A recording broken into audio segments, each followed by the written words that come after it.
Premier épître de Paul aux Corinthiens, chapitre 1.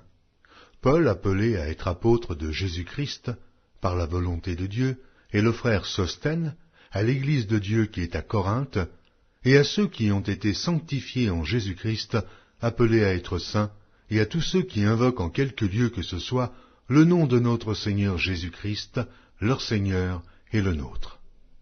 Que la grâce et la paix vous soient données de la part de Dieu notre Père et du Seigneur Jésus-Christ. Je rends à mon Dieu de continuelles actions de grâce à votre sujet, pour la grâce de Dieu qui vous a été accordée en Jésus-Christ. Car en lui vous avez été comblés de toutes les richesses qui concernent la parole et la connaissance, le témoignage de Christ ayant été solidement établi parmi vous, de sorte qu'il ne vous manque aucun don, dans l'attente où vous êtes de la manifestation de notre Seigneur Jésus-Christ. Il vous affermira aussi jusqu'à la fin, pour que vous soyez irréprochables au jour de notre Seigneur Jésus-Christ.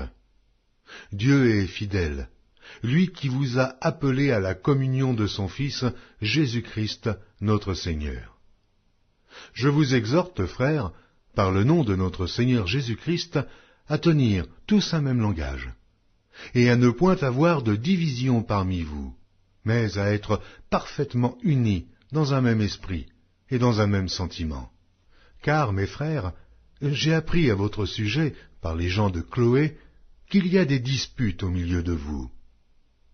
Je veux dire que chacun de vous parle ainsi. Moi je suis de Paul, et moi d'Apollos, et moi de Céphas, et moi de Christ. Christ est-il divisé? Paul a-t-il été crucifié pour vous? Ou est-ce au nom de Paul que vous avez été baptisés? Je rends grâce à Dieu de ce que je n'ai baptisé aucun de vous, excepté Crispus et Gaius, afin que personne ne dise que vous avez été baptisés en mon nom. J'ai encore baptisé la famille de Stéphanas. Du reste, je ne sache pas que j'ai baptisé quelque autre personne.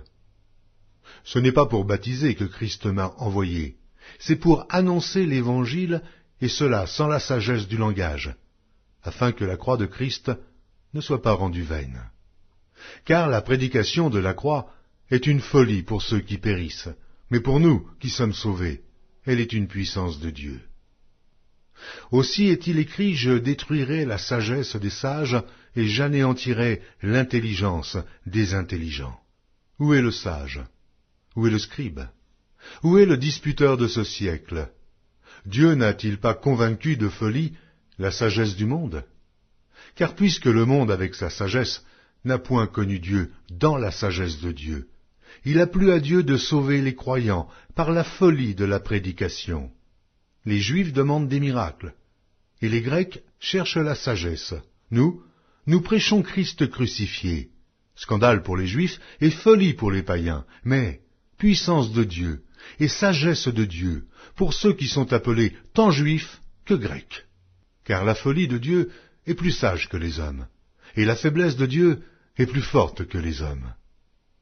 Considérez, frères, que, parmi vous, qui avez été appelés, il n'y a ni beaucoup de sages, selon la chair, ni beaucoup de puissants, ni beaucoup de nobles. Mais Dieu a choisi les choses folles du monde, pour confondre les sages.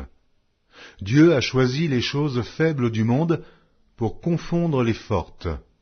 Et Dieu a choisi les choses viles du monde, et celles qu'on méprise, celles qui ne sont point, pour réduire à néant celles qui sont, afin que nulle chair ne se glorifie devant Dieu.